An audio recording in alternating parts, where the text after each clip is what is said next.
আসসালামু আলাইকুম বন্ধুরা, সবাইকে শুভেচ্ছা, অভিনন্দন, ভালোবাসা। আমি শাফিনুর রহমান আপনাদের সাথে আছি। আজকে আপনাদের আমি দেখাবো নওগাঁর ধামুরহাট উপজেলার ঐতিহাসিক জাতীয় উদ্যান আলতাদিঘি জাতীয় উদ্যান, যা এখন ইতিপূর্বে ধ্বংসের ভিতরে আর কি, ধ্বংসের শেষ দ্বার প্রান্তে চলে এসেছে। তারপরে আপনাদের সামনে শেয়ার করার জন্য আমি চেষ্টা করছি। এটা হলো আলতাদিঘি জাতীয় উদ্যানের মাঝ দিয়ে একটি বড় বড় পাকা রাস্তা, যা দুই পাশের গ্রামকে সংযুক্ত করেছে। আর এই রাস্তাটি আবার চলে গিয়েছে ভারত বাংলাদেশ সীমান্তে। তো যাই হোক, দেখুন ঘন জঙ্গল, এখনও ঘন জঙ্গল বলা যাবে না, যেহেতু এখন শীতের শেষ, পাতা ঝরার সময় চলছে আর কি। তা গাছের পাতা ঝরেছে আর কি। আর দুই পাশে এটা আপনারা অবশ্যই কৃত্রিম বনায়ন দেখতে পাচ্ছেন, যা ইউক্যালিপটাসের গাছ লাগানো আর কিছু কিছু শাল বন ছিল। আর এই সাইডে যা কিন্তু ভেতরে সব কিছু উজাড় হয়ে গিয়েছে আর কি। আমি প্রায় 2-2.5 বছর যাবত এখানে আমি চলাচল করি।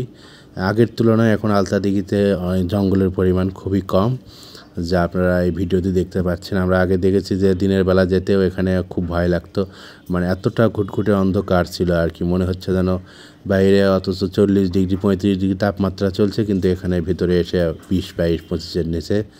এগুলো অনেক ঘন জঙ্গল ছিল। তো এখন আপাতত নেই, আবার হয়তো বা হবে যখন বৃষ্টি হবে, বা এখন তো শুষ্ক মৌসুম, যেহেতু শীত শেষ হয়ে গেল। আর এই জায়গাটা খুব ভয়ঙ্কর একটা ছিল। আগে এখানে অনেক জঙ্গল ছিল, এদের সামনে যে দেখতে পাচ্ছেন, কিন্তু এখন অনেকটা ফাঁকা হয়ে গিয়েছে। তারপরেও এটি অনেক দর্শনার্থী আসে, দেখা যায় দিনে 50-100 জন আসে, প্রায় শুক্রবারে একটু বেশি হয়। আর এখানে আরও একটা নয়নবিরাম স্থাপনা তৈরি হয়েছে, যা হচ্ছে আলতাদিঘি ওয়াচ টাওয়ার। তা আপনাদের একটু পরে আমি সেটা দেখাবো। দেখুন, এগুলোতে অনেক জঙ্গল ছিল, বা এখন আর সেটা নেই। এখন আস্তে আস্তে এগুলো দখল হয়ে যাচ্ছে, যে বিভিন্ন রেস্টুরেন্ট, বিভিন্ন জীববৈচিত্র্য আর কি শাসন করছে আর কি এখন। আর এই জায়গাটা দেখুন, এখানে অনেক ঘন জঙ্গল ছিল, কিন্তু এখন এই পাশে আগুন লেগেছিল, জঙ্গল ধ্বংস হয়ে গেছে। মানে এখানের প্রকৃতি বা এখানকার স্থানীয় লোকেরাও চায় যে এই জঙ্গলটা না থাক। তারা সব সময় এটাকে নষ্ট করার জন্য তারা লেগেই থাকে, জঙ্গল ধ্বংস করে বা কোনো কিছু ভোগ করে নিতে যায়, গাছের ডাল নিয়ে যায়। এই যে দেখুন, পাতা ঝরে আছে, পাতা ঝরার বন বন শব্দ। এই পাতাগুলোতে আবার হয়তো বা কোনো এক সময় আগুন লাগতে পারে, কারণ এই বনের মাঝে সাঝে আগুন লাগে আর কি। এটা একটা বনের প্রকৃতির একটা রূপ। এটা কিন্তু একদম বনের মাঝখানে আমি যাচ্ছি, দেখুন মাঝখান দিয়ে একটা কাঁচা রাস্তা। এগুলো অনেক জঙ্গল ছিল, এখন একদম নেই বললেই চলে। এটা কিন্তু বনের একদম ভেতরে জাতীয় উদ্যানের, আপনারা দেখতে পাচ্ছেন অবশ্যই। দেখুন কি অবস্থা, এখন বনের ভিতর থেকে আমি মেন রাস্তায়, এর সামনে বসতি শুরু। আমরা এখন বসতির দিকে না গিয়ে এখন আবার বনের সেই গহীন পথ ধরে চলা শুরু করেছি। দেখুন কি অবস্থা, কত সুন্দর একটা দৃশ্য, প্রাকৃতিক দৃশ্য। সবুজের সোনালি রোদ এবং গাছের নতুন পাতা, যা এক অন্যরকম মাত্রার সৌন্দর্য দিচ্ছে, আপনারা অবশ্যই লক্ষ্য করছেন।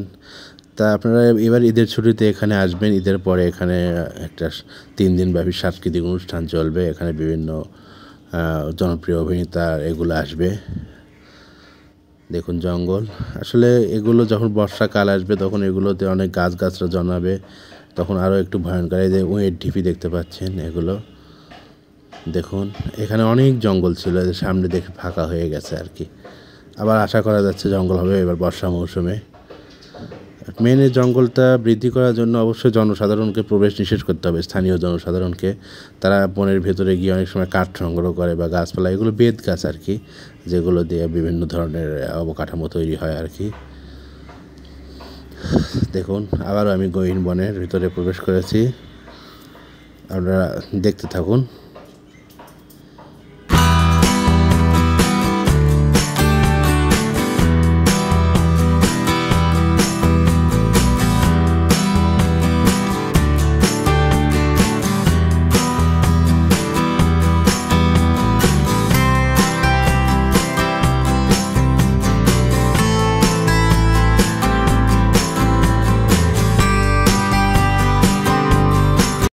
এখন আমি ঐতিহাসিক সেই স্থাপনা ওয়াচ টাওয়ারের এখন ওপরে।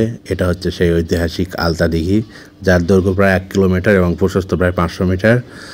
আর এটা দেখুন একটা জঙ্গলের একদম ওপরে একটা ওয়াচ টাওয়ারের যেটা উপরে উঠেছি আমি, দেখুন একদম কত ঘন জঙ্গল, সবুজের সমারোহ, মনে হচ্ছে কোনো একটা পাহাড়ি অঞ্চলে আমি এসেছি। কিন্তু আমি যেখান থেকে এই ভিডিওটা করছি এটা খুব একটা মানে সুরক্ষার বলাই কম বললেই চলে, এগুলো খুব নিম্নমানেরভাবে লাগায় রাখছে। এই যে দেখুন এটা হচ্ছে সেই আলতা দিঘি, আর এটা 1 কিলোমিটার লম্বা এবং 500 মিটার প্রশস্ত। যাওয়ার সাধারণ এখানে দুই পাশে যে জঙ্গল ছিল যা বলার মতো না, কিন্তু এখন এটা একদম মরুভূমিতে পরিণত হয়েছে। বিভিন্ন পর্যটকে দেখুন গাছের যে সেগুন কাঠ বা এই কাঠের ফুল এসেছে আর কি, মনে হচ্ছে একটা পাহাড়ি অঞ্চলে আমরা এসেছি। ওই যে পাশে ওগুলো ইন্ডিয়া বর্ডার তারকাটা দেখা যাচ্ছে। এই দিঘির লাস্ট মাথায় আপনারা যদি দেখেন, আমি জুম করে দেখাচ্ছি, ওই দেখুন ওটা কিন্তু ভারত বাংলাদেশ সীমান্ত। ওই যে তারকাটা দেখা যাচ্ছে এই বিল্ডিংয়ের, মানে এই পুকুরটার শেষ প্রান্তে হচ্ছে আন্তর্জাতিক সীমানা রেখা, তার প্রায় 100 গজ ভেতরেই হচ্ছে ভারতের তারকাটা। সিঁড়িগুলো খুব শক্তপোক্ত না, কিন্তু একটু দুর্ঘটনার রিস্ক আছে, তারপরেও কেউ মানে না। সবাইকে ধন্যবাদ, ভালো থাকবেন।